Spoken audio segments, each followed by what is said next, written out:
made omelette at first. Omelette, not my favorite thing. So now we're using the egg-free omelette, which can be used at home if you by accident make an omelette. You can always make scrambled eggs. Or no, scrambled toast. French toast. Why don't you have a flipper? I don't know. It's really gross, Sarah. Look at this. Ew. Ew. I don't think we're leaving them for long enough. Long enough. Yes, you a second.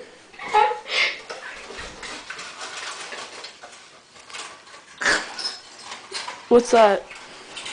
Broccoli. No, that's gonna be pasta and broccoli. Mmm. Danny, you wanna go to the cupboard and make some popcorn? Okay. There's popcorn. Where's this elusive cupboard? Your door. Move the box.